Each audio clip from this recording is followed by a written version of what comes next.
know that it Happy says birthday. Thank you. the name Thank of you the very month. much. In the Torah, there's a little problem, Thank date you. time My cousin problem. was 87 yesterday I'm, in St. Louis, yeah, and I said that. I said, Sandy, and everything in good health. right. Huh? Absolutely. You should be happy because you woke up this morning. Period. You don't need all the other stuff. You know what? I'm going to say to you, Amen. Hi. Good morning. Yeah, you know what? We came from high school class of about 350 in St. Louis. And then we have a class coordinator who keeps us informed about, accomplishments, what people are doing and everything. It used to be your accomplishments. Don't know. It's sad news. The minute I see that, I get, sad stage of life. I believe that.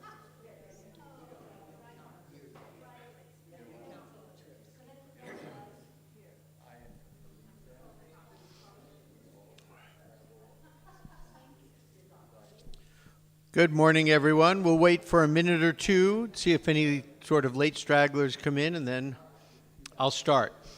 I will ask for your indulgence this morning. I want to go off script today and do something other than Jews of another country because I think it's so interesting, in my opinion, and important in terms of understanding how the concept of God develops in our religion.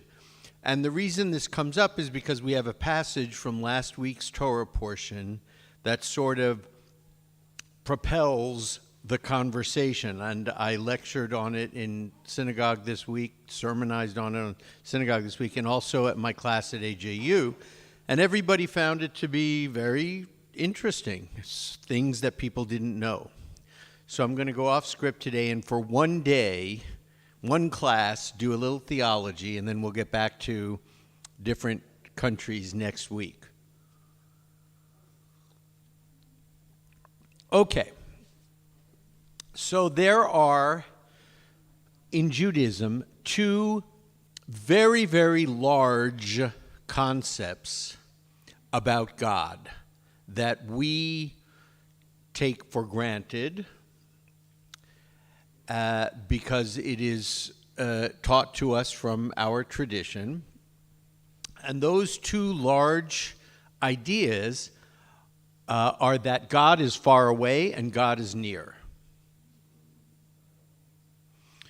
And so one of the things that we first have to understand about Jewish thought, especially as it comes from the rabbis, is that in Western thought, we are used to the idea that something is A or something is B. We are used to the idea that it's one or the other, and that in our minds, those two things can't be the same. They can't be A and B. They have to be A or B.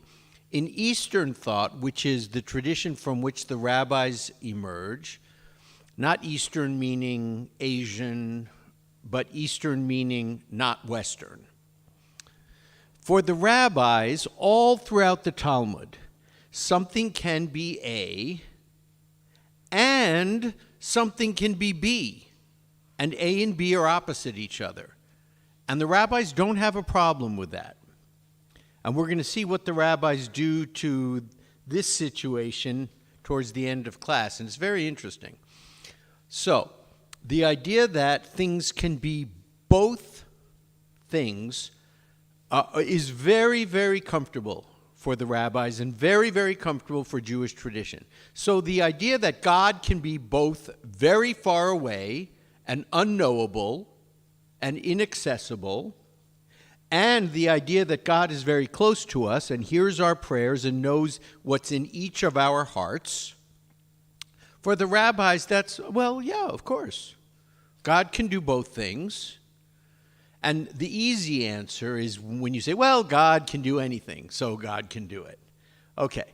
But if you really think about it, they're two very, very different ideas that somehow come together in Judaism. And over the course of Jewish history, they came together differently and were thought of differently by different groups of Jews. So, for instance, in the biblical period, everyone understood that immanence means God is close to us. Close. Transcendence means God is far. Okay. In the biblical period, it was understood that God was somewhere way, way, way up there. So how did we get close to God? How did I feel that God understood us? The sacrifices.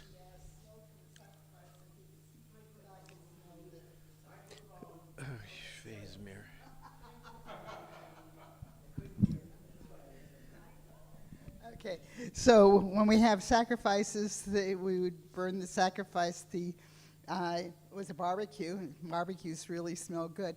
Anyway, the smell of the sacrifice would rise up to God, and he could smell it and know that we've sacrificed. Anyway. Great. Thank you. That's right. So the sacrifices is how we got God, who is very far away, to be close to us. Or how we got close to God is a better way to say it. And so in Hebrew, the word korban comes from the Hebrew root krv, which means in Hebrew to be near. So the sacrifices brought us near to God. When we get to the rabbinic period, the rabbis now don't have the sacrifices going on anymore. And so the rabbis say, well, our actions bring us close to God, and God is with us. So, for instance, the rabbis say when two or more people come together to study Torah, the Shekhinah, the divine presence, God, descends and is with them. So the rabbis say, yes, God's far away, but the way we get God to be close to us is when we practice what has now become, in the rabbinic period, Judaism, prayer, study, and acts of kindness. That brings God close to us. When we get to the medieval period,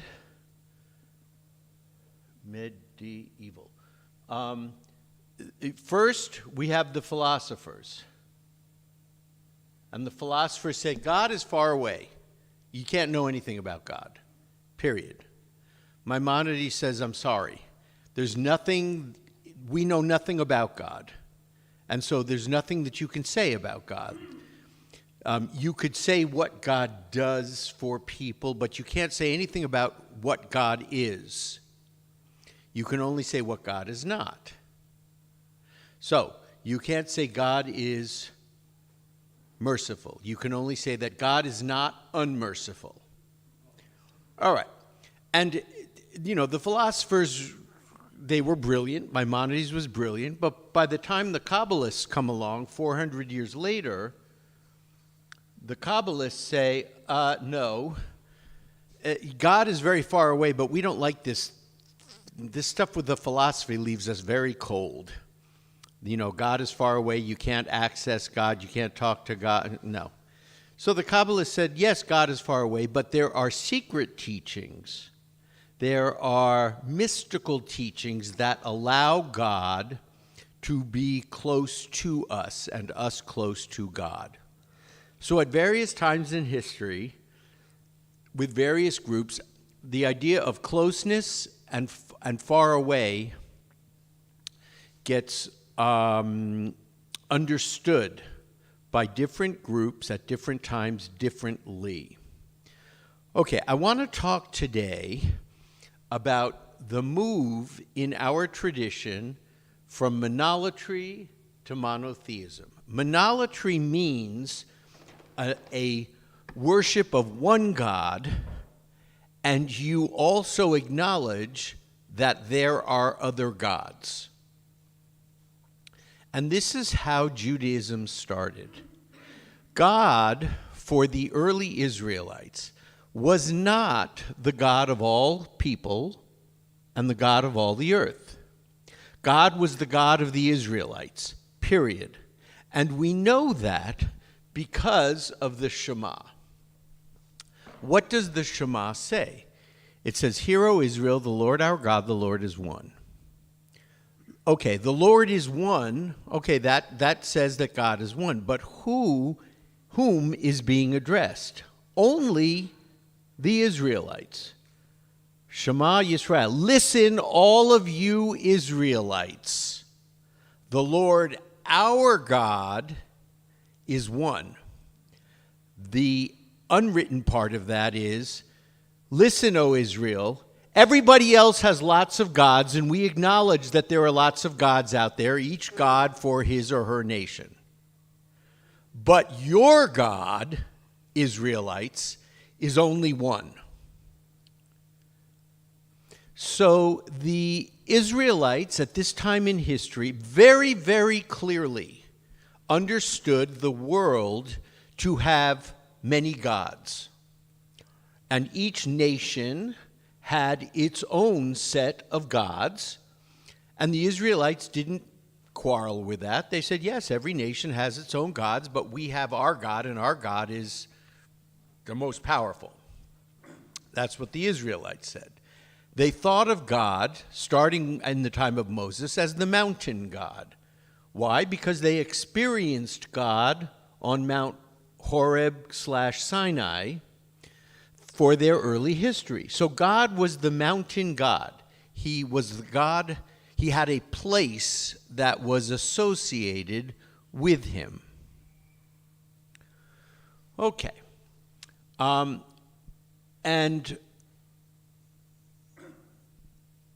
And so as we move through time, we wind up with Isaiah 44. And Isaiah 44 is writing during the Babylonian exile. And Isaiah 44 says, "Thus said the Lord, the King of Israel, their Redeemer, the Lord of hosts. I am the first, I am the last, and there is no God but me. Do not be frightened, do not be shaken. Have I not from of old predicted to you? I foretold, and you are my witness. Is there any God then but me? There is no other rock, I know none."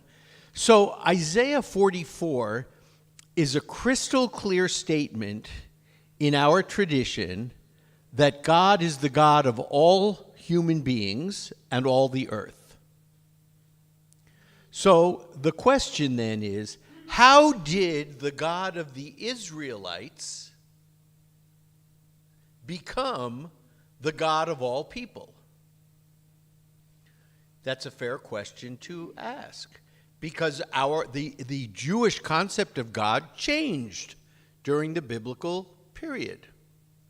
And so what I will tell you, what I will argue today anyway, is that this happened just before and during the Babylonian exile. And the Babylonian exile is such a huge turning point in so many ways for Judaism. During the Babylonian exile, we have a large Jewish diaspora community who is continuing Judaism as best they can without a temple. So there were no sacrifices being made. And our ancestors understood that the sacrifices were the way that you got close to God. So once the sacrifices are taken away with the destruction of the Solomon's temple, Judaism is blown up. There is no Judaism anymore. It's like, what do we do now? The exiles leave, and they don't have a place to sacrifice anymore.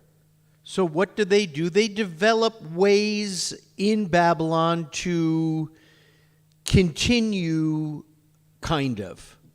They come together at meeting places. They discuss the community. They do some prayers. They do whatever they can do to continue Judaism, because they are the priests, the nobility, everybody who was educated and a part of the educated society was exiled. So who was left? The peasants, just average people who worked the land. And Nebuchadnezzar's plan was very smart. He said, look, let's take away everybody who knows everything or who knows anything. We're gonna keep them in Babylon where we can keep an eye on them. Who's left? The people who work the earth, the farmers. Okay. And what are they going to do? They're going to marry within the indigenous Canaanite population, because no one's going to tell them, get rid of your foreign wives, until Ezra later. And pretty soon, Judaism's going to go away, because they're going to all intermarry and they're just going to all go their separate ways, and we don't have to worry about this problem with these Jews anymore. And by the way, that's exactly the idea that Nicholas I had in Russia many centuries later, right? He conscripts Jewish boys until they're 25 into the army and indoctrinates them in Orthodox Christianity. For 25 years, I'm sorry, yes.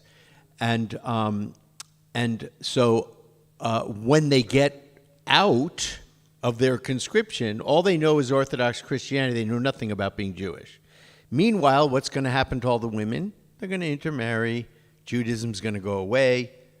It's all going to be assimilated. There's going to be no problem anymore. Okay, so the Jews in Babylon, the Israelites in Babylon, however we want to call them, are doing whatever they can do.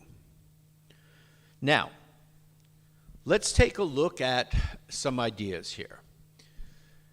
First, I want to talk to you about the prophet Isaiah. By most scholars, Isaiah was not written entirely by the person we know as Isaiah. Isaiah is generally broken down academically into three parts, at least two, most of the time, most scholars by three. There is Proto-Isaiah, the original Isaiah, the real Isaiah, who writes before the Babylonian exile. And he writes chapters 1 through 39. Then there's what we call Deutero-Isaiah. And Deutero-Isaiah is somebody who's writing under Isaiah's name. And he's writing during the Babylonian exile. And then we have Trito-Isaiah, third Isaiah, and he's writing after the Babylonian exile. And once again, he's somebody who is not Isaiah, but who's writing using Isaiah's name.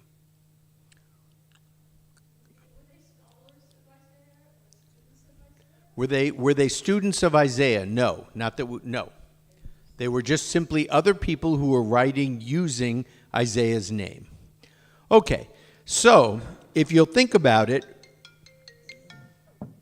the passage that I just read you, I am the first, I am the last, there is none besides me. That's Isaiah 44. So that's Deutero-Isaiah writing during the Babylonian exile. So clearly, sometime during the Babylonian exile, the idea that the national God of the Israelites was really the universal God of all human beings was clearly stated sometime during the Babylonian exile. So, the move had to happen sometime before and during the Babylonian exile. All right. The Babylonian exile, as we know, is 586 to 539. Nebuchadnezzar comes in and destroys Jerusalem in 586. 539, Cyrus the Great allows the Jews to return to the kingdom of Judah. Some return, most don't. All right, now I want to bring in the idea of the documentary hypothesis.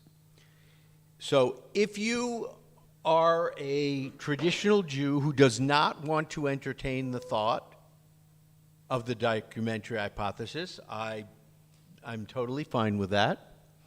And you will understand for yourselves that the Torah and our tradition was written by God and given to Moses at Mount Sinai, the whole tradition. The academic world is pretty much united now that the Torah was written by several different authors at different times in history. And then kind of expertly woven together by someone during the Babylonian exile. And that someone is very, very likely, almost assuredly, Ezra the scribe. Ezra takes all the documents that were written before the Babylonian exile and that were carried into Babylon by the exiles, and he puts them all together. So, the J source is the source that comes from the southern kingdom of Judah. And God's name in the J source is Adonai. The E source is all of the material that came from the northern kingdom of Israel, in which God is referred to as Elohim. And so all throughout the Torah, God is referred to either as Adonai or Elohim. The rabbis understood this. They knew, it's like, why does God have two big names here? What's that about? The way the rabbis explained it, because the rabbis didn't have knowledge clearly of the documentary hypothesis, which comes up in the 1800s, the way the rabbis explained it was, wherever you see the word Adonai, it refers to God being merciful. Wherever you see the word Elohim for God, you see it as God being punishing. He was administering justice. So the rabbi said, well, Adonai and Elohim, they indicate two different aspects of God, mercy and justice. That's how the rabbis explained it. Along come the 1800s, and now we have the documentary hypothesis that there, in addition to material from the southern kingdom and the northern kingdom, there was also material from someone called the Deuteronomist, who was writing a little bit later. And then during the Babylonian exile, there were further documents and writings from the priests.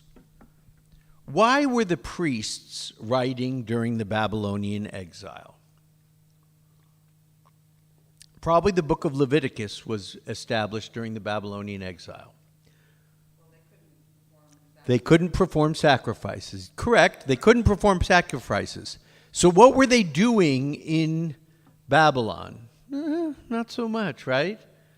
Their job before the Babylonian exile, they were held in very high esteem. The only way you could get to God was to go through the priests. Now, all of a sudden, they find themselves in Babylon, and they're all pushed to the side. So, number one, they write Leviticus probably because they didn't know if there was ever going to be a temple again. They didn't know if there were ever going to be sacrifices again. And so they created a handbook for new priests. So let's say they die while they're in exile. And at some point in the future, they fantasize, well, we get to go back and do our sacrifices again. Well, this is going to be a whole new group of priests who had never done sacrifices before. So how are they even going to know what to do? So the priests write Leviticus sort of as a handbook for new priests who at some point in the future might reestablish the sacrifices. So now we have priestly material. And the priests also add certain things to the various writings from the southern, from the northern, and from the Deuteronomist. They interject things because they want to make sure that their importance is always remembered, right? All right, so this brings me to our piece from our portion last week, from Exodus. God has this beautiful statement. Let them make me a sanctuary that I may dwell among them, exactly as I show you, the pattern of the tabernacle and the pattern of all its furnishings, so shall you make it. This is Exodus 25:9. Let them make me a sanctuary that I may dwell among them. So God says to the Israelites, my house is going to be between the cherubim in the Holy of Holies in the desert Mishkan. That's where you're going to find me. So that's where God is. God is in the Holy of Holies between the cherubim in the Mishkan, in the desert tabernacle. All right. Now we contrast that with Isaiah 66, who is writing just after the Babylonian exile. Thus said the Lord, the heaven is my throne, and the earth is my footstool. Where could you build a house for me? What place could serve as my abode? Now we have two completely different traditions, right? Exodus says God's going to live in the house. And by the end of the Babylonian exile, because Trito Isaiah is writing just after the Babylonian exile, God is saying, what do you mean build me a house? What kind of house can hold me? I'm everywhere. I do everything. So, wow, okay, God is now presented very differently. Now, if we look at our first statement, let them build me a sanctuary that I may dwell among them. This comes from the priestly source. And Ezra, if he's the one, wove it into the book of Exodus, which is mostly from the J source. So the priests then established themselves very immediately as super duper important, and that God is close to the Jewish people. Because if God is close to the Jewish people and God lives in the synagogue or the temple, the temple or the Mishkan, that makes the priests very important because they are the ones who deal with God. The ordinary people don't deal with God. It absolutely was not like it is today, where we can just go and pray and no, it didn't work that way. God didn't hear you. You had to go through the priests. And we see that today. The best example of that is the Catholic Mass, as well as confession in Catholicism. How do you have God forgive you? You have to go to the priest, and you have to ask for forgiveness, and then you get absolution from the priest. Okay, that was kind of sort of similar to how it worked for us in the biblical period. You had to go to the priest. You had to bring a sacrifice. The sacrifice was made on your behalf, and hopefully God liked it. If God liked it, then you would remember there were many different kinds of sacrifices.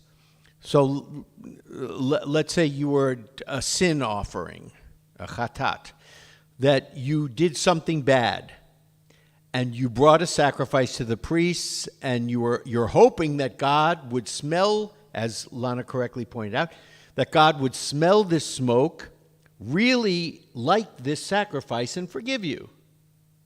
But you couldn't go to God yourself.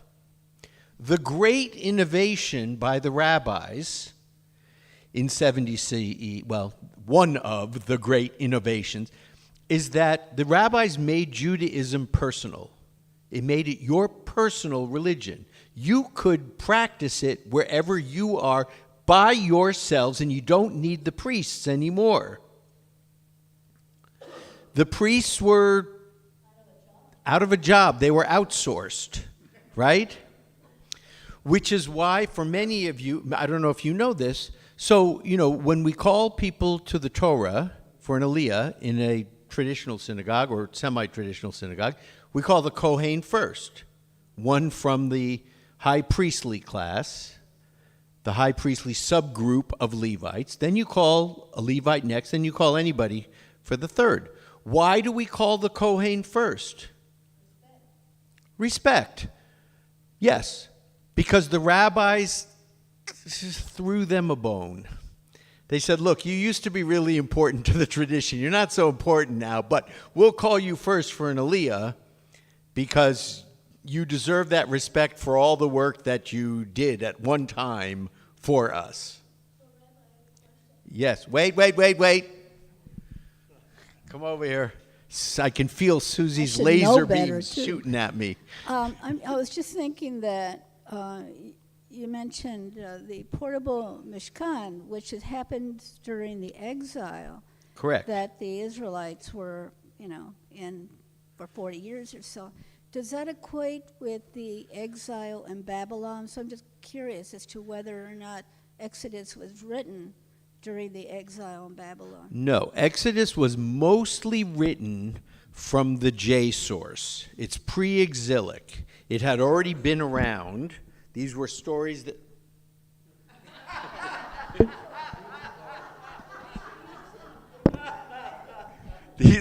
These were stories that had been around before the exile.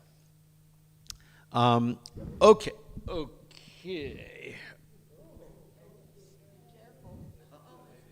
There we go. All right.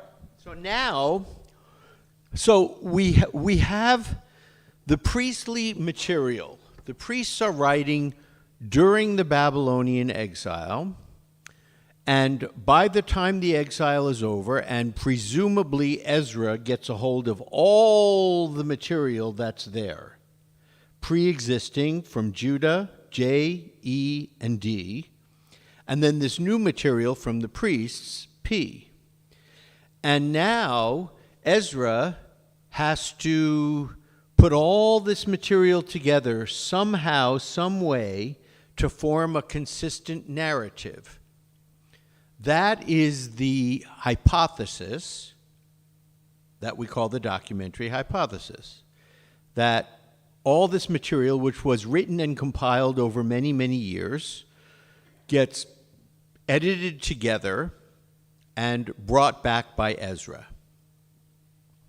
Now, we know that that Nebuchadnezzar's plan to exile the elites of the city worked, because when Ezra gets back from exile, what's the first thing he says? Yes, he does. Leave your wives. Ezra says to the people, get rid of your foreign wives. So exactly what Nebuchadnezzar had thought would happen did happen very clearly. Otherwise, Ezra wouldn't have had to say it. The people intermarried with the indigenous Canaanite population. The men took Canaanite wives.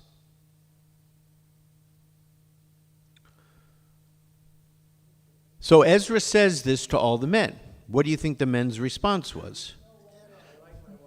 The men's response was the middle finger, basically. and so there was a tough time, right? Ezra wants to bring Judaism to purity, And yet, we have all this mixed Canaanite tradition within that is absolutely polytheistic. Okay. So here's how I believe the move was made. Prophecy starts around the year 800 with Amos, and it ends around the year 400 with Malachi. And obviously the Babylonian exile is right in the middle of that. The prophets began the process because basically what are the prophets known for? They're known for ethical monotheism. Basically the prophets said, you know what? You guys are out here and you're doing all these rituals, you're doing all these sacrifices, you're doing all this stuff, and yet you go into society and you behave despicably towards your fellow human being. And the prophets screamed, literally screamed at the people and said, you people are crazy. God doesn't want your sacrifice if you accompany it by despicable acts towards your fellow human being. God doesn't want that. Forget the damn sacrifices. Go out and be kind people in the world. That's basically the message of the prophets. And you can understand why the prophets were hated. Because all they did was they screamed at the people, right? Especially those before the exile. Because they said, you are going to get it. It's coming. It's coming. Your behavior is terrible, and you're going to pay for it. That's what Isaiah 1 says, basically. Yep. And then the prophets of the Babylonian exile, the three biggies, Ezekiel, Isaiah, and Jeremiah. Ezekiel, Isaiah, and Jeremiah, especially Isaiah, Deutero-Isaiah, is like, look, we sinned before our God, but our God is merciful. He's going to take us back. He's going to allow a remnant of us to survive. He's going to save us. Don't despair. God still loves us, and it's going to be okay. So these were periods of consolation. Now, if we look at Jeremiah 10, the last one, Jeremiah 10. O Lord, where is it?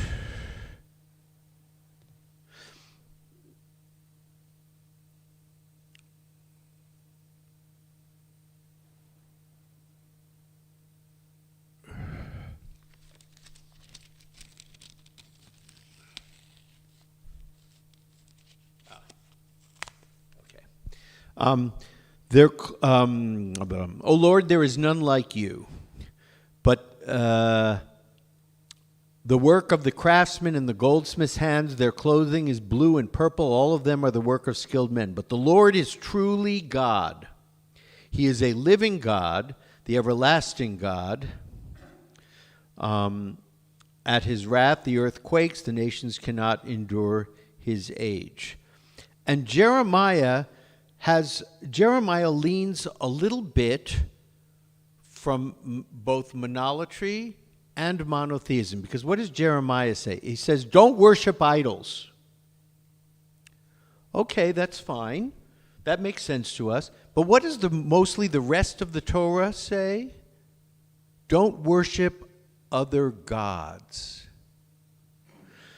So Jeremiah is sort of straddling a place that says, don't worship idols. Yeah, there are other gods. I'm not saying there aren't. But don't worship idols.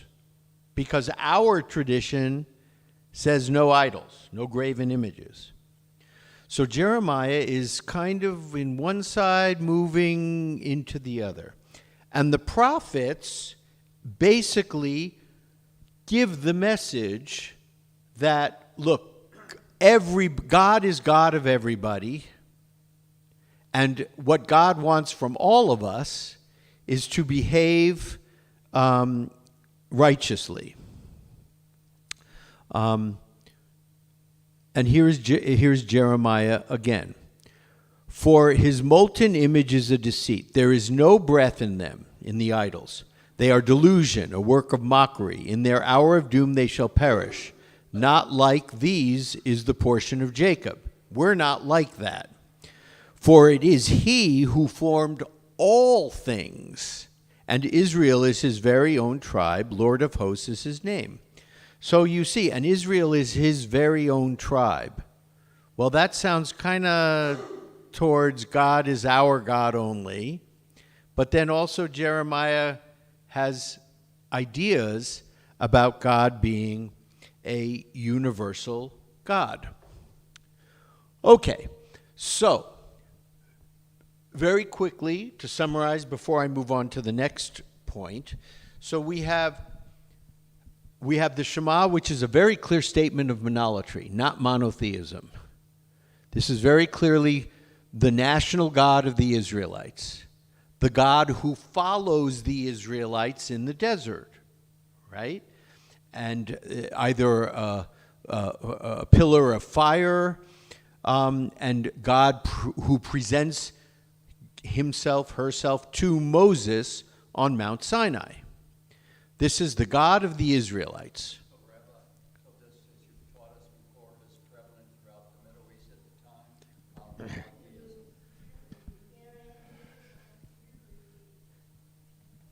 Sorry. Sorry, Susie. I'll try not to do it again. Okay, so anyway, as you've taught us before, polytheism was prevalent throughout the Middle East and wasn't unique to one group or another. Absolutely true. So when we say, it's written everywhere, Judaism is the first sort of great monotheistic religion. Yeah, but we didn't start out that way. We know one of these things for sure, because what do we say? Michamocha ba'elim Adonai, michamocha nedar ba'kodesh. Michamocha ba'elim Adonai. Who is like you, ba'elim Adonai, among all the other gods. So, at that time in our history, very clearly the Israelites understood the world to be inhabited by many gods. And they were saying, who is like you? You are the highest. You are the greatest. You just brought us across the Sea of Reeds. You just saved us from slavery. And you're our God. How cool is that, right? You're number one. That's right. And the Israelites understood the world in terms of God and gods. So when Solomon's temple is destroyed, it creates a huge theological problem for the Israelites. How did God allow his house to be destroyed? Or is it possible that Marduk, the god of the highest god of the Babylonians, and the other gods of the Babylonians were more powerful than our God, and they beat us? Their gods beat our God? Is that possible? Now, clearly, at that time in our history, no one entertained the thought of, well, the Babylonians had a really big army, and they were really strong, and we had a little army, and we weren't so strong, and they beat us. No. It was all theological. How did their gods beat our God? That was in the ancient times, the prevalent view is that if your God, you were defeated, it was because their God is stronger. So that was just all around the world. Yes, all absolutely around that true. area. Absolutely true. Absolutely true. And so the idea that their gods beat our God was, no, we're not going there. So there was only one other alternative, and that was our God was so angry with us, he used the Babylonians to destroy his house and defeat us. This is another idea from the rabbis, by the way, about why God is far away. There's a beautiful midrash that says when the temple, that he was so angry with the people, he said, you know what? I'm going to allow the Babylonians to destroy, and I'm going to leave. I'm going to go away for a while. And so God goes up into the heavens, and he's not there at the temple anymore. Okay, so let's talk about one of probably the main reason. Why does this change? Why does this concept of a national God change to the concept of a universal God during the Babylonian exile? Zisel.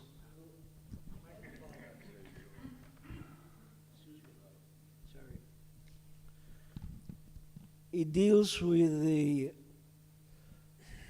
contrast between, it deals with the contrast between isolationism and universalism, and I'll explain.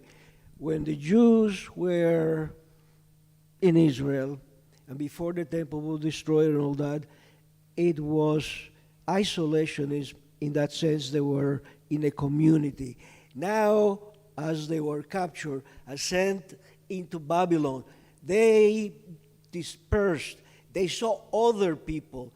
They understood that there's a world out there, so their religion itself became more universal than what it was before. Okay, I think that is part of it. When the Israelites understood,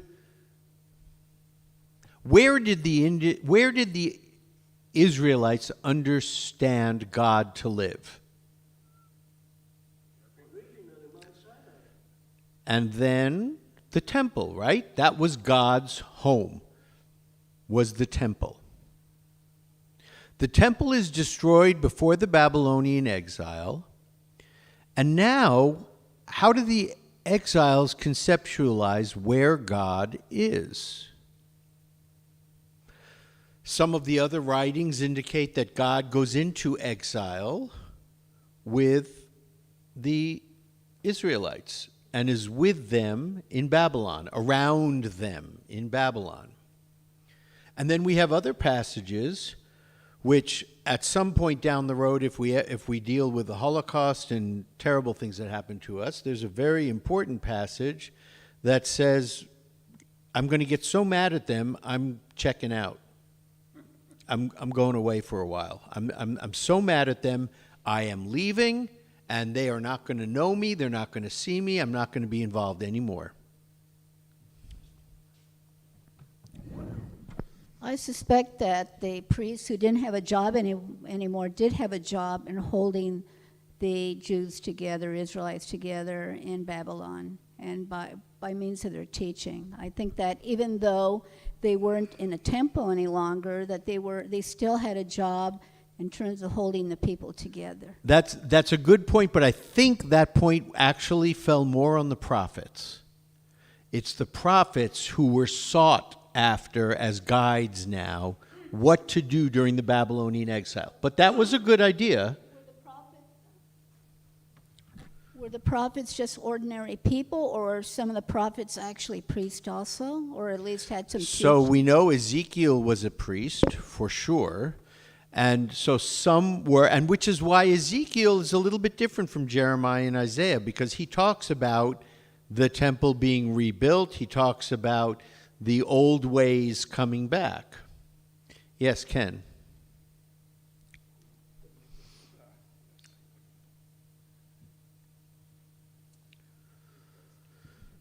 The thing is that God was basically anywhere he wanted to be. We had the burning bush, we had Sinai, we had the temple. He wandered wherever he wanted to be, and he also didn't want to have a specific name, because he told, when Moses asked him, what should I call you? He said, I am. I do not have a name. That's correct.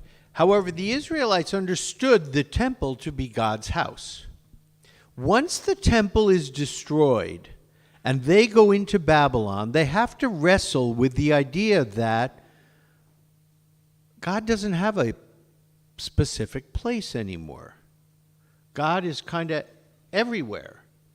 And if God used the Babylonians, then they must be his creations too, and all people must be his creation.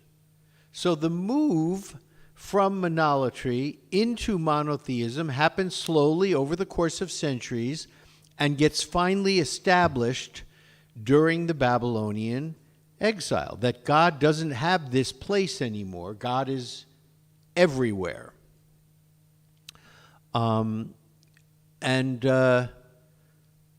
So, last thing for today, which I think is so important, and it's wonderful. So what do the rabbis do with this material? They have the material that says, build me a sanctuary. What kind of house can hold me? They have these two very different ideas. So remember how we started the class with, the rabbis are very comfortable with, yes, God says, build me a house, and God says also, what kind of house can hold me? Well, how do the rabbis do that? Okay, the rabbis do it through Midrash. Midrash is educated imaginings by the rabbis. So, the erection of a sanctuary among Israel was begun in answer to a direct appeal from the people, who said to God, these are the rabbis talking, O Lord of the world, the kings of the nations have palaces, in which are set a table, candlesticks, and other royal insignia, that their king may be recognized as such. Shalt not thou too, our king, redeemer, and helper, employ royal insignia, that all the dwellers of the earth may recognize that thou art their king? So basically the idea is that the rabbis imagine this conversation between the people and God, and the people say, look, you're a king, you're our king. Shouldn't you have like a wonderful place to live like all other kings, like all other earthly kings? You should have a really nice place. And you should have all of these wonderful things. So what does God say back?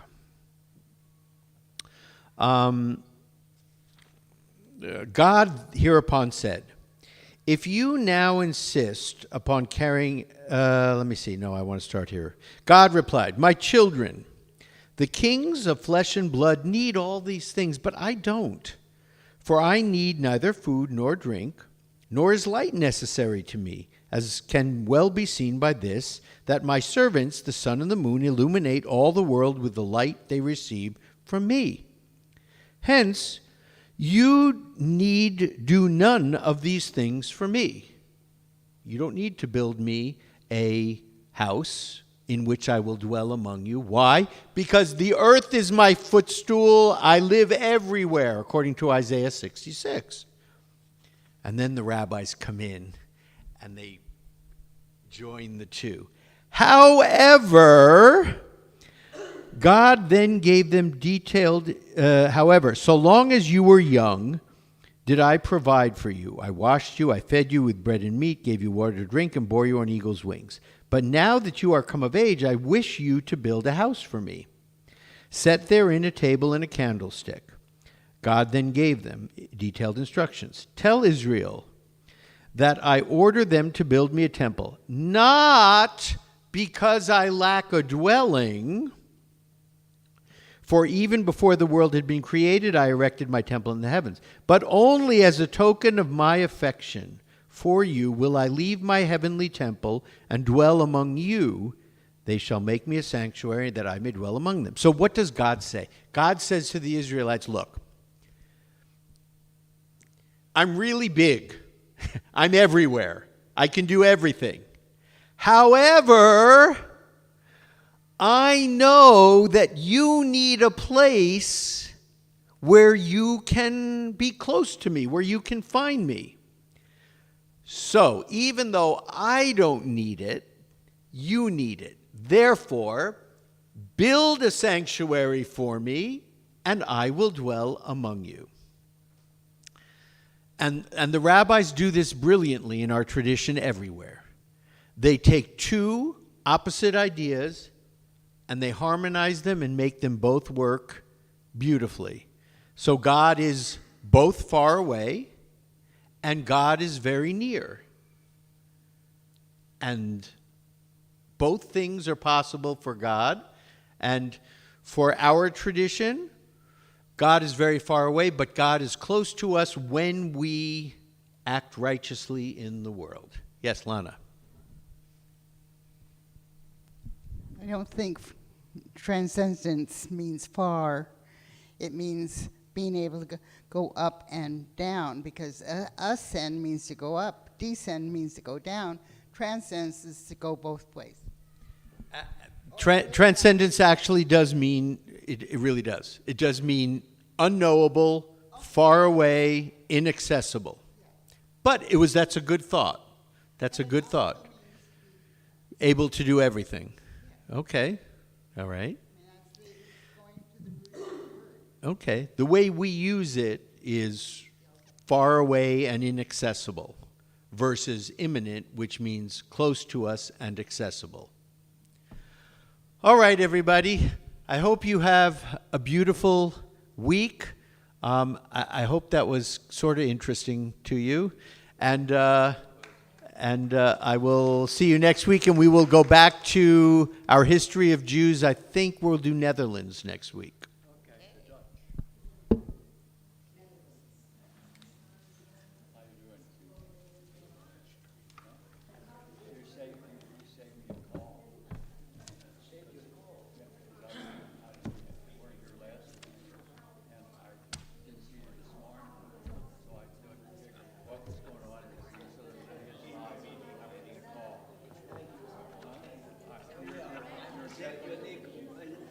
Damn right.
I'm okay. How are you?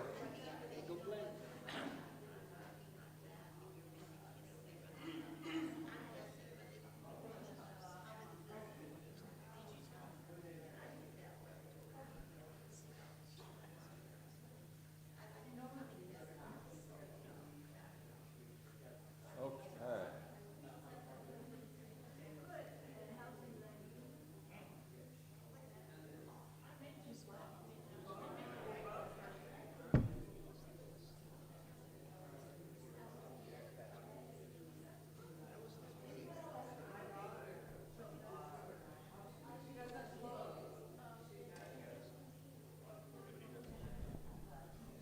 So we're going to begin.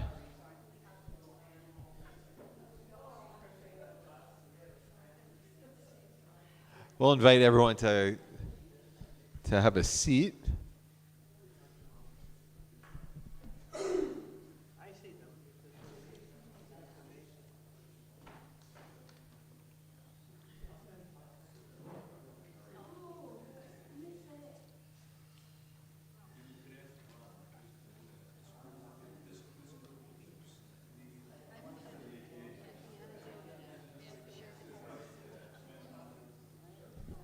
So I'd like to give a brief announcement that the cafe is open. Is that right?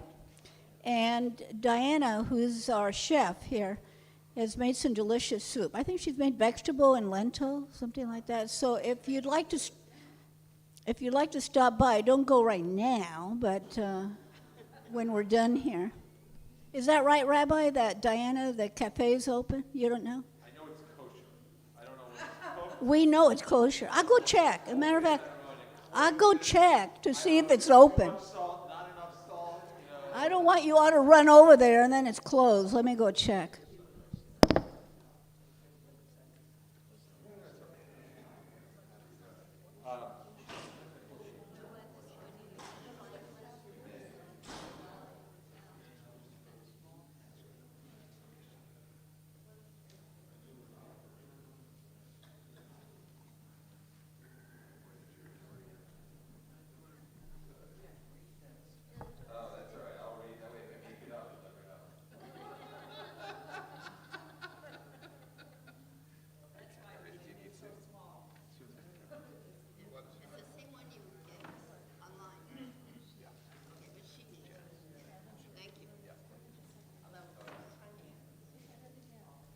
All right, Zissel, here you go. Behave yourself.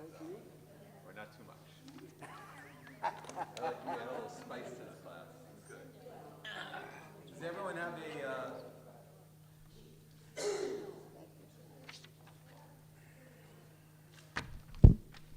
Okay. Eileen, did I give you a sheet? Here. My husband and I share, I don't wear glasses. Ah, okay. No, right. So now I'm hearing that you're saying to me, everyone has said this is way too small. Okay, so I apologize. That's my fault. But as I said, there's a yeah, sure. There's a convenience in that. As I said, I'm like, if I make it up, you'll never know. Oh yeah, sure. It says something. So, I had a friend who went to Jewish day school, and I guess like there was like a debate league or something like that, and so they were like, whenever we wanted to like make the point, they were like, the Talmud says. And then they'd say whatever they wanted it to say, like, oh, the Talmud says. Like, it's a big collection, it's in there somewhere probably. That's not the most intellectually honest. Here we go. Okay, so just a few announcements along with the announcement for soup, which was made. Yeah, so just go buy your afternoon soup at the cafe. And to say hello to Diana, our new chef. Okay. The other few announcements is there's Susie, we're done for this evening, correct? Or we're done? Okay. So we're proud to announce that over 110 people have registered for our Torah Fund dinner this evening honoring Rabbi Alexander. Now, if you are looking and saying, uh-oh, I forgot to register, you can still make a contribution in Rabbi Alexander's honor, and I'm sure that that would be appreciated. But obviously, they've been cooking and setting the table and whatnot for a few days, so we're not going to burden them with walk-ins. But you'll come on the next time. Then a few other announcements I want to remind everyone. This weekend is a special weekend at Adat Ariel. So many of you over the past year and a half have been privileged to get to know Jill Gold-Wright, our rabbinical student. And so Jill is formally interviewing for the assistant rabbi position here at Adat Ariel. And you've gotten some publicity in the thousands of emails that we send every day. So you may have missed one of them, but she will be interviewing this weekend. So if you are interested, you should come to services. There's services on Friday night, which will be a little smaller. Then, of course, on Saturday, she'll be leading services on Saturday. She'll be giving the drash. And there'll be a nice kiddush luncheon and also a Q&A with her. And then we'll send out a form soliciting your feedback. Also, where's Rosalie? Oh, Rosalie, is there the hike or something? All right, I'm leading a hike on Sunday morning, unless it rains, of course, and it's canceled.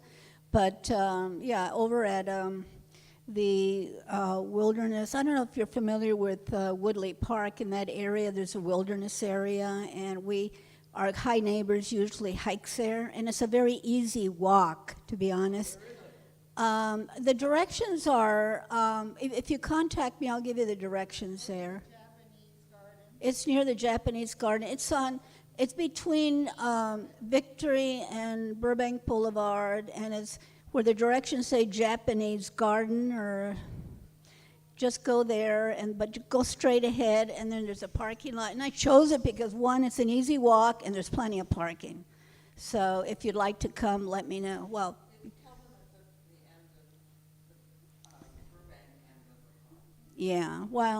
it's near it's when you go down Woodley, it's near Burbank. Just before you get to Burbank, there's a left turn, and that'll take you to the actual hike area. How long is your walk? Not more than an hour, at least. And it's very easy walk. 9 o'clock in the morning, so please. I know it's early for some people, but one day of the week, well, actually, for MID, 9 I get up o'clock early. early? 9 to get there, not 9 to get out of bed, but And that was Sunday? Sunday, this coming Sunday. That Woodley was blocked off because of flooding. I know, that's why. It should be cleared up. If it starts raining, then forget it. It's canceled. I think Bridget has a question. Oh, wait, but hold on 1 second, Bridget. That is the goal of that hike is Rosalie is part of the Rabbi Search Committee.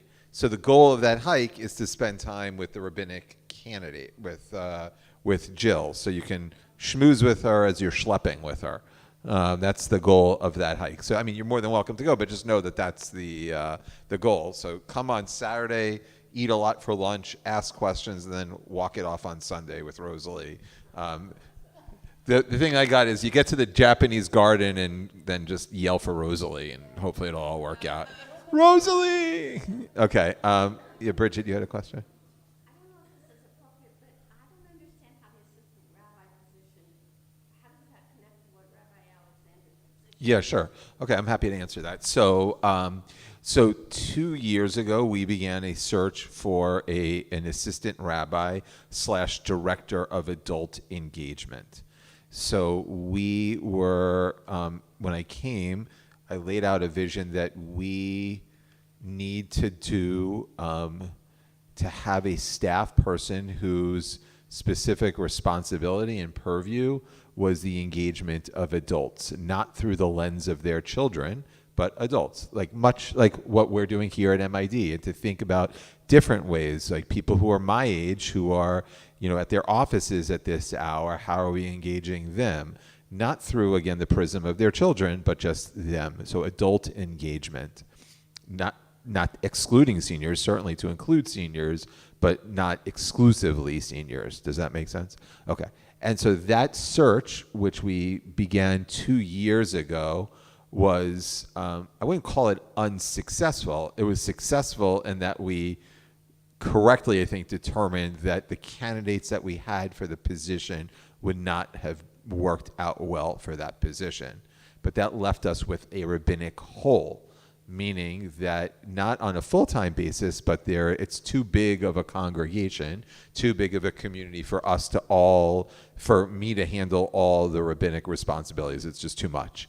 And so I called Rabbi Alexander, and she has joined us for the past 2 years. You wouldn't know, based on her enthusiasm and like the vigor of her spirit, is that she's part-time here at Adat Ariel. And from the outset, we had discussed with Rabbi Alexander that this was an interim basis, and so that we would be continuing the search for this. So Rabbi Alexander has known from the outset that was our intent and is fully on board and supportive. That being said, if we could figure out ways to kind of keep Rabbi Alexander doing rabbi stuff at Adat Ariel, we're in favor of that. That just requires me, it just requires more money. I'll just be honest. Like, that's really what it is. It's just money. It's just money. And it grows on trees. Right, Sissel? Yeah, okay. I know, I wish. So anyway, that is the where we are. So thank you for asking the question, Bridget, because I think that I should probably explain this on Saturday. So where we are in the process is 2 years ago, we had several candidates. We even had some candidates visit. Again, that did not result in a hire. Now we have, over the past several months, we have entertained applications from, I don't know, like roughly, this is a rough number, about 12 rabbis. And we have given a series of interviews. The ultimate step is the penultimate step before the hiring is a Shabbat with the community. And so Jill, right now, thus far, is the only candidate to progress to the third round.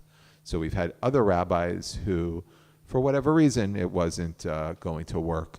And so that process, culminated, their processes culminated with a second interview.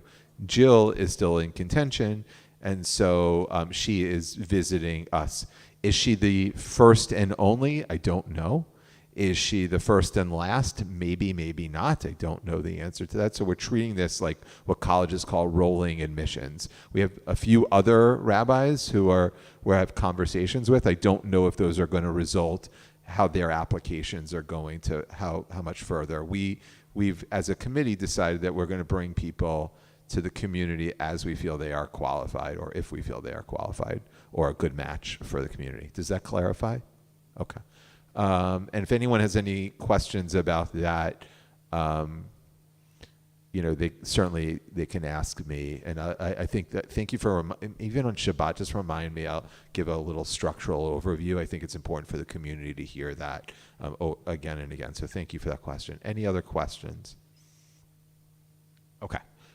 Then I want to give you another reminder. And I know I'm starting a new series. Again, you got an email about this, but it was one of the gazillion emails that we sent you. And it's a new series that I'm starting called Reading with the Rabbi. So I look at a book that I am, there's a book that I'm reading, I'm thinking about, and I discuss it with the community. You don't have to read the book before the session. If you want to, you're certainly welcome to, but the session, it's much in the way when an author visits a podcast or a radio program, the author can share. So I'm going to share in the session about the book. The first book that we're doing is a book called The War of Return by an Israeli author named Einat Wilf. And Einat Wilf is a past advisor to Shimon Peres and to Yossi Beilin, who was the architect of the Oslo Accords, or one of the chief architects of the Oslo Accords. And essentially her question is, why didn't this work, the peace process? Like, why don't we have peace? And she makes a very interesting thesis in her book about why this didn't work. Like, why are we now 30 years after Oslo in the middle of a war? Now, she obviously wrote the book several years ago, so she didn't anticipate October 7th, although I've heard her on news programs. She's not terribly surprised. That is March 5th, Tuesday, March 5th at 5 p.m. So March 5th at 5 p.m. And the reason we have it at that time is to allow also some of the JLC, the Hebrew school parents can come in. So that's not this coming Tuesday, but in 2 weeks, 2 Tuesdays, the discussion on Einat Wilf's book. So if you're interested in the Israel-Palestinian conflict, it's an engaging book, and I hope it'll be a good presentation. Okay, any other questions? So come this weekend. First stop, here's what I want you to do. After you leave, go buy some soup. Go home, then come back on Friday and Saturday, and go to the Japanese garden on Sunday and yell, Rosalie, where are you? Whatever, the thing on the thing, just ask for Rosalie. And Chas v'chalila, don't go to the Japanese garden. Go wherever she told you to go. And then you do that on Sunday, and then you come back to MID, and then in another week's time come for the Reading with the Rabbi series on March 5th. Okay, very good. And the concert in the middle, there's lots going on here at .rel. There's a concert too, so come sing with us. Okay, so we are back to a piece of Talmud, and I wanted to introduce you to one of the greatest rabbis that ever existed. And last week, how many of you were here last week? Almost all of you. We pulled back, not everyone. We pulled back and said, what was the Talmud? And so would someone kindly, and I'll repeat it into the microphone, remember last week what we glossed, or what we determined what the Talmud was?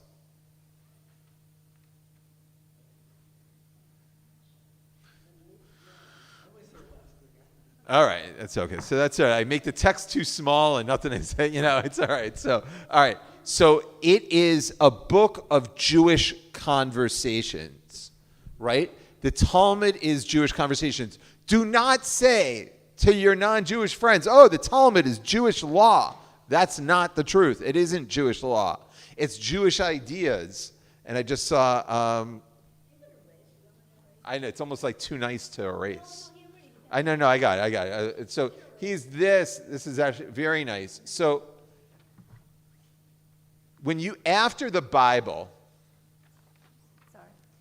I'm trying to incorporate this in some way. What's that? Yeah, I'm a little early, right. So this is all going on. This is the Bible. Oh, you want to learn about this? Next year we're doing, I'm teaching a class about this next year. So mark that down. Next year. About all this stuff. All right, don't worry about it.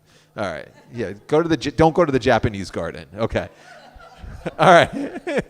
Okay, so hold on. I'll get to the questions in a second. So the Bible gets codified. The Bible's codification process occurs roughly simultaneously to the erection and the establishment of the Second Temple. Right? Certainly the Torah, as the Second Temple is taking root, we're kind of like for sure the Torah is taking root at that point. Like, what is our sacred text? Now, what's clear is to do Judaism back in the temple times, what would you do? Sacrifices. Where would you do the sacrifices? The temple. Not a temple, but the temple in Jerusalem. And just a few weeks ago, I think I told you this last week, I'm pointing out to people the stalls right outside of the western wall, which was a retaining wall of the Temple Mount, where people used to buy their sacrifices. It was like the mall of the Second Temple, right? They didn't have Nordstrom and the pretzel place and this. They had, there was no Wetzel pretzels back then with the butter dipping sauce, They had the Kohanim with the blood dipping sauce, and they'd schmutz the blood all over the place. But when the temple is destroyed, Judaism has to essentially be recreated. And that's where the Talmud comes in.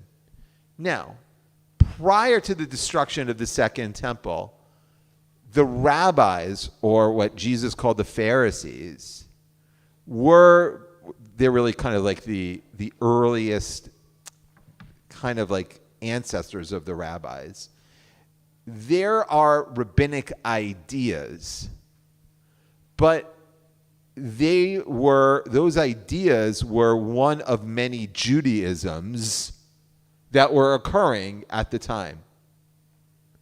There were different Jews who practiced differently. Many of you saw the Dead Sea Scrolls, probably from a group called the Essenes, who were radical and who believed in asceticism. Another group were the Pharisees, right? They are the antecedents of the rabbis. So there's lots of different Judaisms going on. There was also a great reliance on the temple. And so when the temple is destroyed, the Romans thought that was the final nail in the coffin to Judaism. Take away the center of their existence, you sort of, you cut the head off of the beast. But the Jews did something incredible. They reinvented themselves. And they introduced ideas. Instead of sacrifice, there would be prayer. Instead of sacrifice, there would be Torah study. Instead of sacrifice, the altar would be the Shabbat table. They made our religion portable, which was ingenious, because for a community that would then spend 2,000 years in exile, the only way Judaism would be sustainable is if it were portable. So a religion of sacrifices and ritual and centralization became a religion of education, the democratization of education, the proliferation of ideas instead of sacrifice. And really the first treasure trove of ideas is in the Talmud. Now again, okay, I'm going to pause there. Any questions?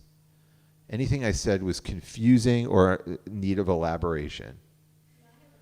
Sure, Rosalie. Yes.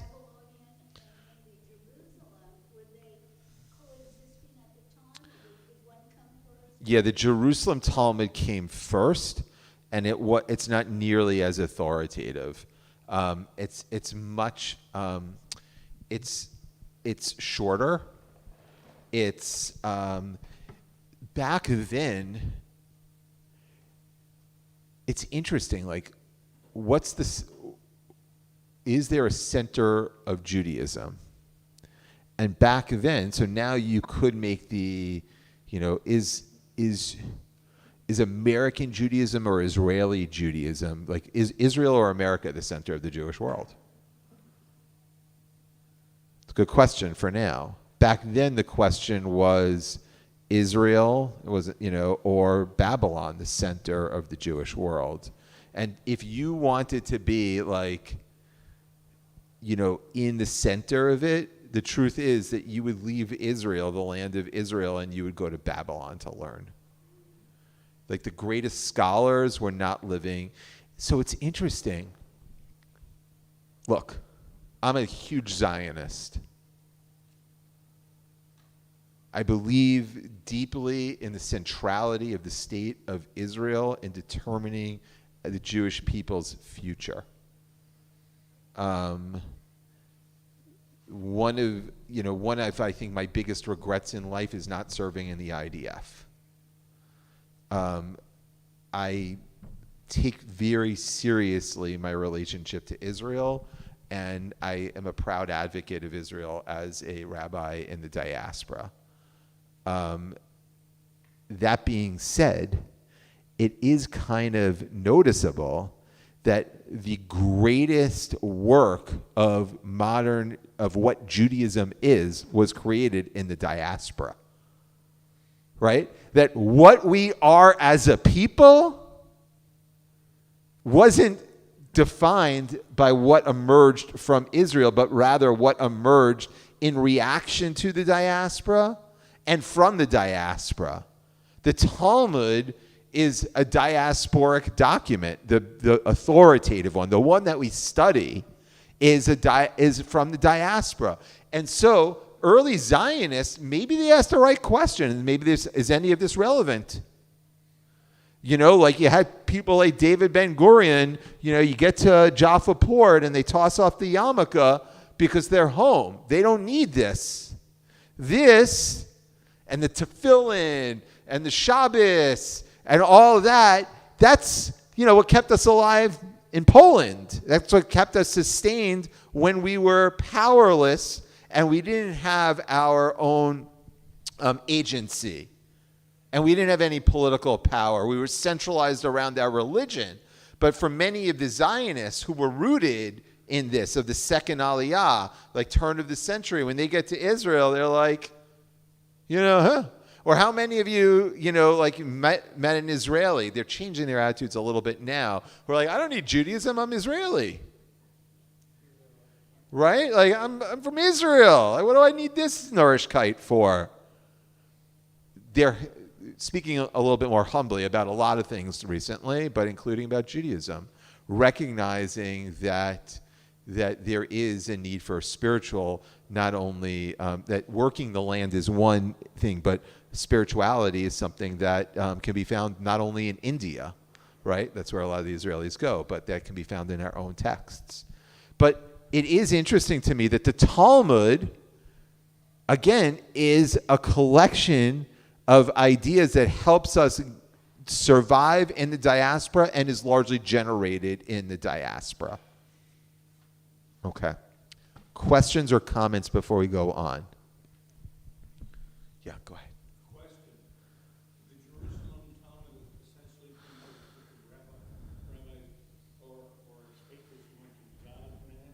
Yeah. Not Orthodox, just the historical perspective. Yeah. Like rabbinic, yes. The rabbis hit the road. The second temple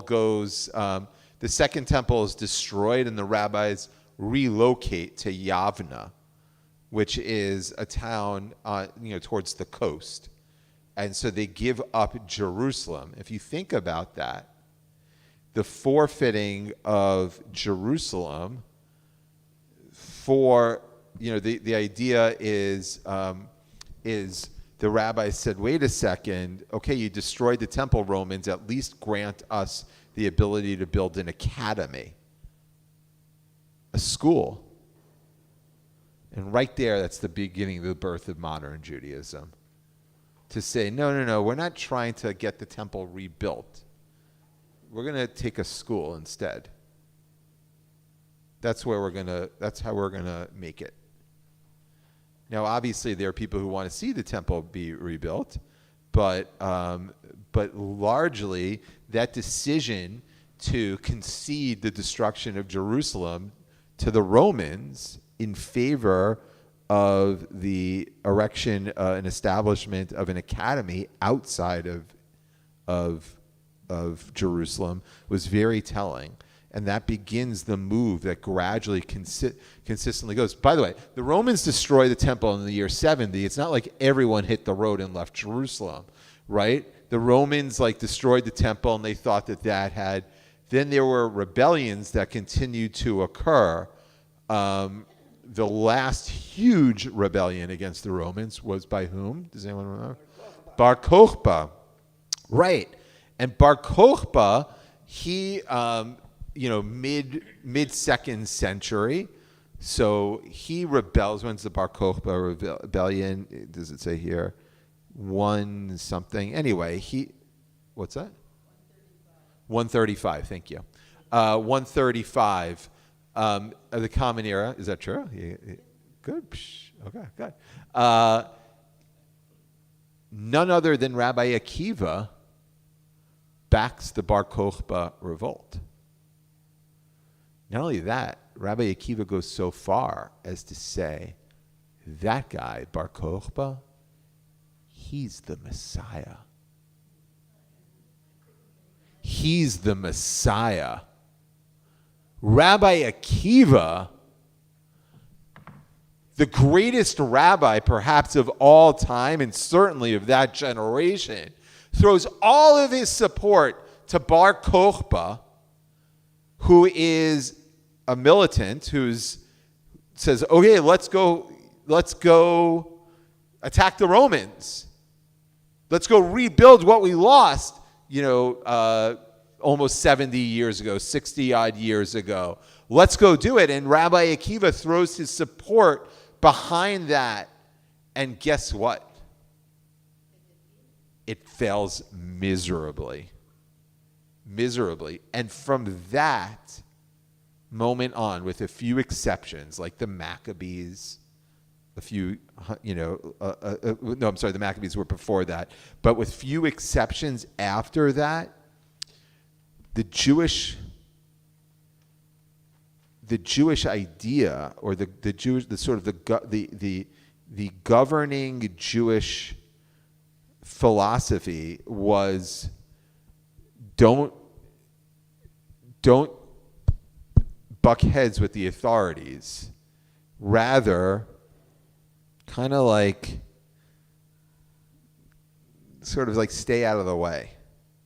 Go with the flow.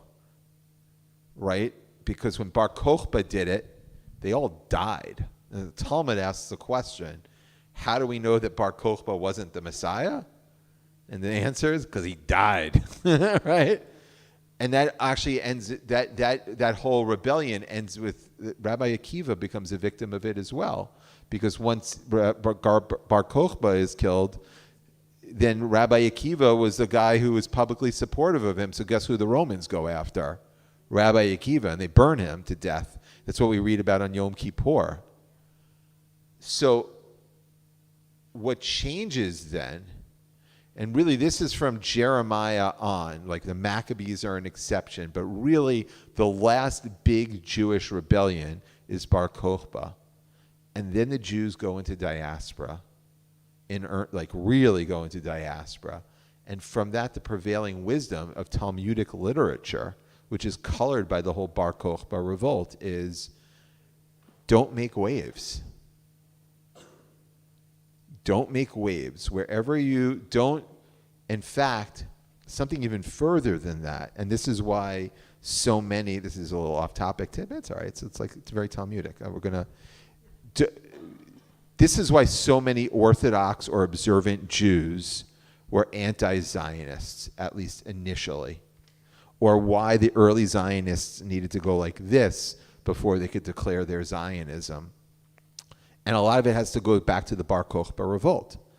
Because the Bar Kokhba revolt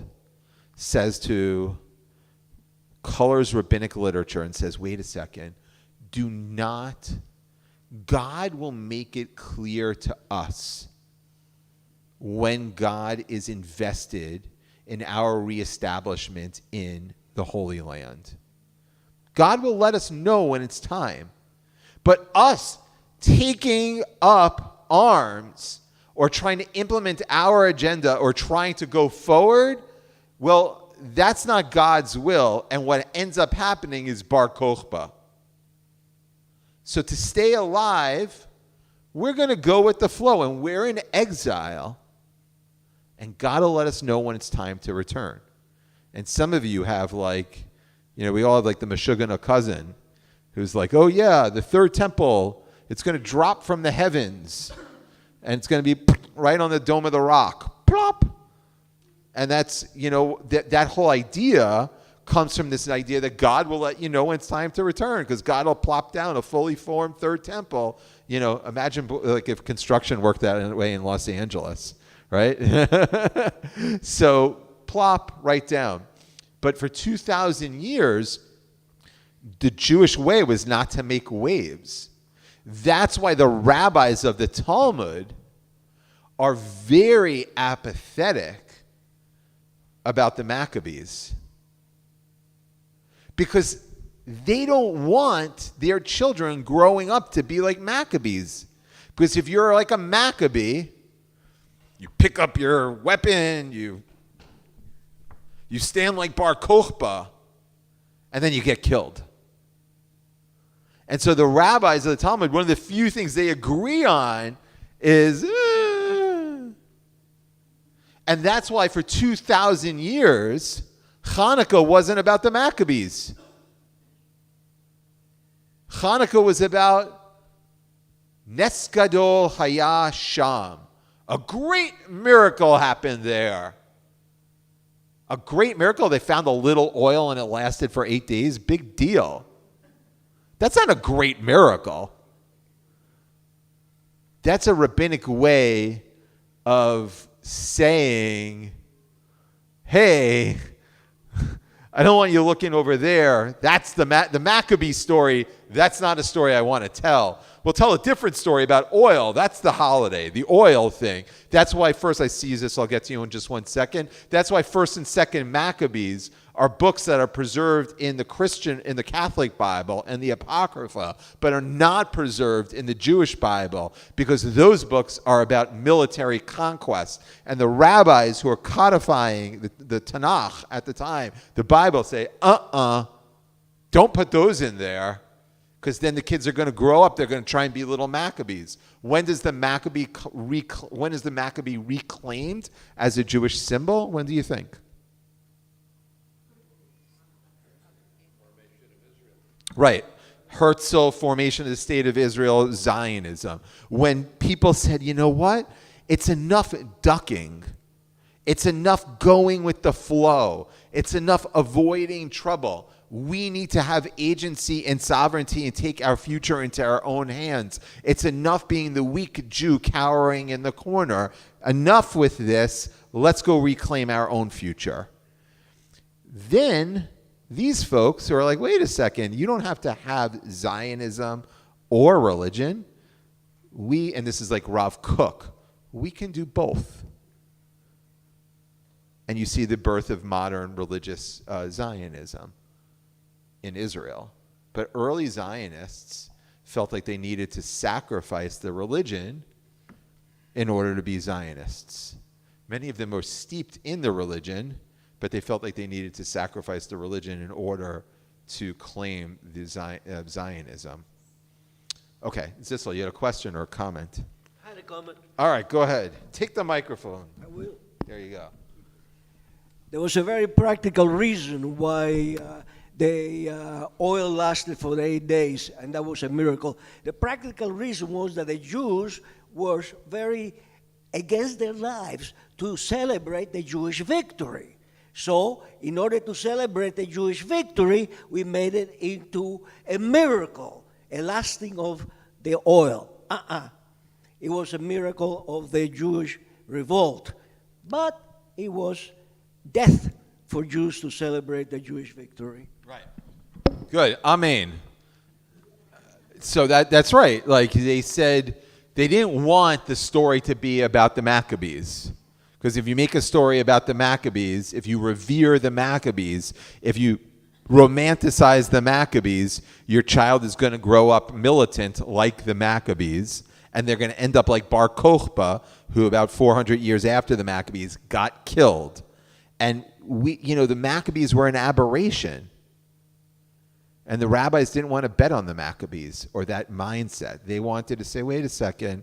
So the whole notion of the whole Jewish political presence was in many ways colored by these experiences of the earliest rabbis and Bar Kokhba and influence the way even Jews are perceived today, or some stereotypes that the Zionists fight against about like the weak Jew, the meek Jew, the lamb to the slaughter, right? That all begins with the rabbi saying, well, we'll be the lamb, but maybe we won't get slaughtered. Okay, so we're going to continue this. Yes. Go ahead. You're going to disagree with Sissel. I think we could save this for next week. Ooh, okay. Well, maybe you'll get to it. No, I'm not going But to. what I want to say is the Holocaust has something to do with it too. I think it only strengthened the mentality of the Jewish nation to fight for their survival. For sure, I'll get to that in a and not second. to be taken advantage of. Yeah, well, look, the Holocaust is, so we'll get to Rabbi Akiva, and actually this story that I'm going to teach you, it ends with the death of Rabbi Akiva as a result of his participation in the Bar Kokhba rebellion.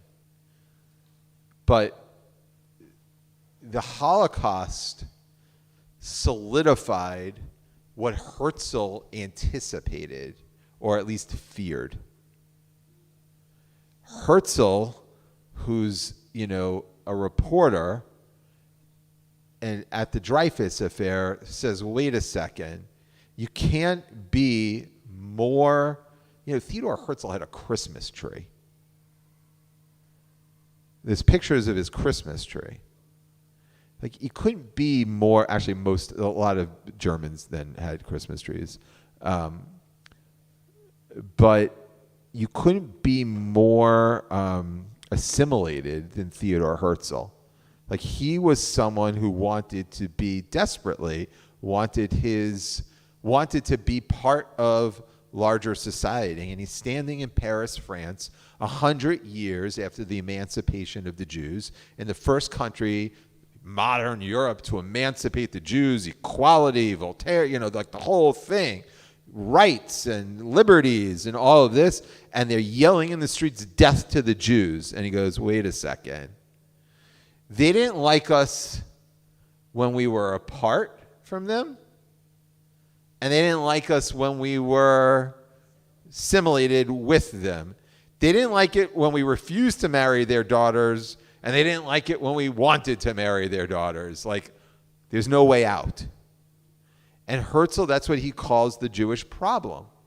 And he says there's only one resolution. We are hopeless if our fate is determined in Europe.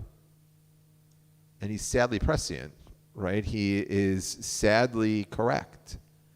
He said, we don't have a future here.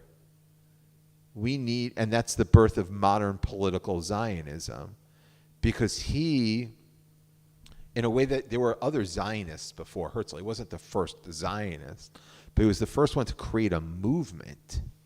There was the intellectual idea of Zionism, but he's the first one to make it a movement because he felt the enormity of that responsibility. He felt like the future of our people, the weight of that. And so Herzl then begins to try and create, the birth of JNF and all these early Zionist congresses and all the infrastructure is the precursor and the antecedents to what becomes the state of Israel, and it's all a result of Herzl's efforts. But what Herzl was reacting against was people who wore this at the time being like, no, oh, you Goyish Jew, Theodor Herzl, God will tell us when we're supposed to. What do you mean a Zionist Congress? That's apostasy. That we don't make waves. What do you mean you're going to talk to the Kaiser of Germany and you're going to start petitioning the Ottoman Empire? Are you nuts? As Jews, we lay low. That's how we survive. And Herzl says, no. It's time to break with that mindset. And so Herzl never had this on his head, so he didn't have to cast it off. But others did, and others found meaning in what Herzl was saying. They said enough of it. And so that sadly becomes more and more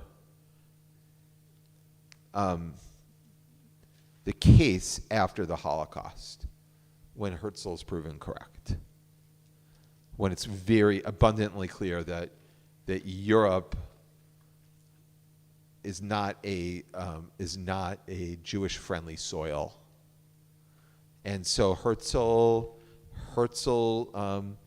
for many too late, sadly, but that's when you start to see more and more people who have kippot, like making their peace with Zionism, even though it runs counter to, at least some people claim it runs counter to prevalent rabbinic political philosophy of laying low. Okay, other questions? Okay, go ahead. All right. It's a good thing I got Zissel, me, and Rosie. We're Yeah, all right. We're flying. We're a good team. Yeah, okay, Right. you're not. The other issue is anti-Semitism, and it's my feeling, and maybe it's a universal feeling among Jews in the diaspora, is that the diasporan Jews have to maintain positions of power and influence because of anti-Semitism. Otherwise, there'd be, as it is, there's trouble right now in Dodge, among the Jews with anti-Semitism in the colleges and in other organizations, so as to maintain power and influence. And I think that's a good thing, to protect our interests. So it's not, it's more of a commentary than a question. Yeah, it is interesting to me, like, I've dealt with, this is my 23rd, 22nd year as a rabbi. And when I started, I remember thinking, like, I remember, honestly, just thinking, like, okay, I understand why these people are so worried about anti-Semitism because they were alive during the Shoah. And that makes sense to me. But as that generation passes, my rabbinate is not going to be about anti-Semitism because that is not a problem anymore. I thought that 22 years ago. I was like, when people would rail about the presence of anti-Semitism, by the way, 20 years ago, that's what, I was not out of the mainstream. I was wrong, but I was not out of the mainstream. I thought that Judaism, and look, in some ways I still would be about like the beauty and the joys of Judaism and not the oys and the woes of anti-Semitism. And I still want that. I still want people to have a Jewish identity based on the beauty of Judaism, but I also am not stupid and am going to ignore, I was naive before, so I'm not going to ignore the realities of anti-Semitism. You're right, and some of the most insidious types of anti-Semitism are tropes that we hear far too often. It's sort of like, oh, I'm not anti-Semitic. I just think, you're all manipulating, you're all like, right, helping, I've had a few people, for the way they spoke of me, I would think like I was invited to the meeting where we control the world. But I didn't get the invitation, or at least I didn't read that email. Right, but it's this anti-Semitism that they are. We don't fit into the paradigm of the oppressed, and that's why that's one of the biggest problems of America. That America has this simplistic notion of what oppression is, and it is someone who doesn't have has no economic access, has no economic success or political access. And for them, if you don't have either, then you can fit into a minority, an oppressed group, othered, whatever. You are the David of the David and the Goliath. But If you don't fit into that, then you automatically are you are automatically the Goliath and not the David. And so they look at us as Jews, and they're like, oh, there's Jews on the city council, and the vice president's husband is Jewish, and the Jews. They have political access and they have money, so therefore they are not an oppressed minority.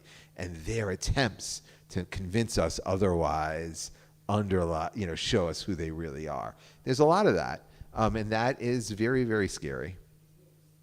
It is scary, and I do bemoan that this is what I'm talking to my kids about. What? I didn't think about. I thought my fight with my kids was going to be to teach them the relevance of Judaism. That was the battle I was girding myself for, my own fight with my own kids, or my own mission. And now it's be aware that you live in a world where,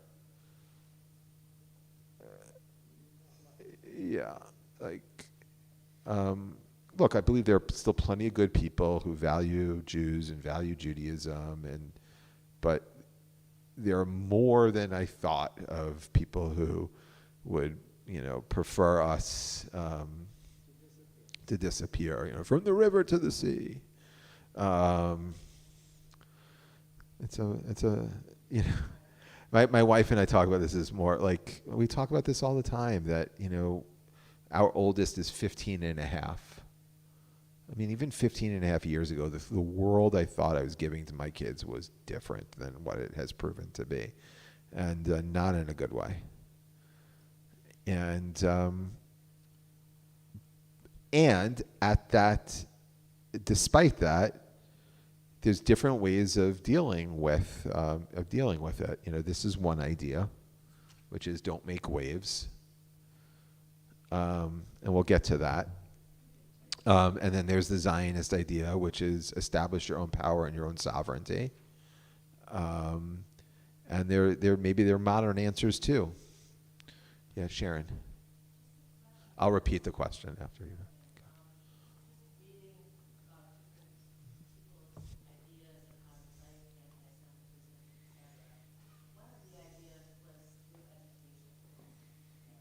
Yeah.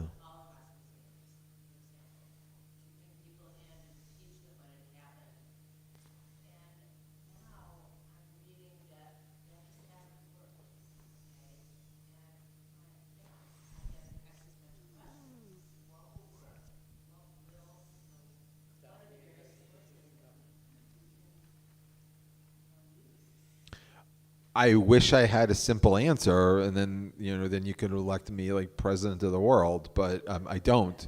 The question was, has education failed because it hasn't eradicated anti-Semitism? I'm not. And then if it has, what is the answer? So I don't know if I have. I know that education hasn't eradicated anti-Semitism, but I'm not prepared. Like, I still want every single child in Los Angeles public schools to go to the Museum of Tolerance. I mean, and if I need to open my wallet from tax dollars in order to make that happen, I'm happy to pay that. I think we all would be, right? Like, does anyone here not want the kids in South Central to go see the Museum of Tolerance? I don't know if there's a law. I'm not sure. I'm out of my.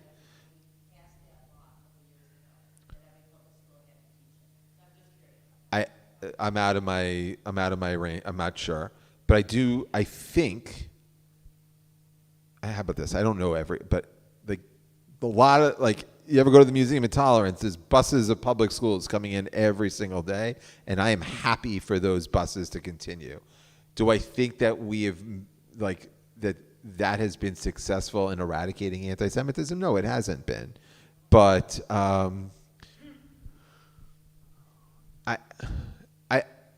I do worry about, like, look, there are problems on both sides of the political, but I'm worried about this oversimplification of morality. There are good guys and bad guys. There are the oppressors and the oppressed. There are the Davids and the Goliaths, and you as Jews fit into, so I am worried about the nomenclature, really for anyone, but we're feeling it right now. So I don't know if education. I'm not willing to concede that education doesn't help. I mean, how do we know that there wouldn't have been a lot more anti-Semitism if these kids didn't go to learn about this? I think. So I know that we don't have all of the answers, but maybe education is. I hope education is part of the answer. Okay. I want to be respectful of all of your times. I want to thank you all for. And we'll get to Rabbi Akiva Next week. next time. So I want to thank you, Rabbi. Rabbi Goodman was off topic too, and this was very helpful. And sometimes we should do that. Yeah, no, I'm happy to. Questions come up, and we need answers, or at least The try whole to get Talmud is a answers. digression. It's like one, All right, you give me all your pages, and I'll hold them until next week. So, Rabbi, we'll try to contain ourselves.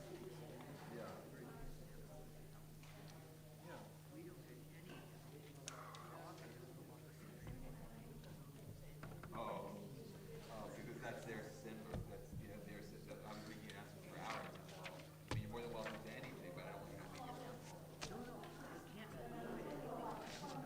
Oh, so you can sign up. Right. So I just want to be careful here.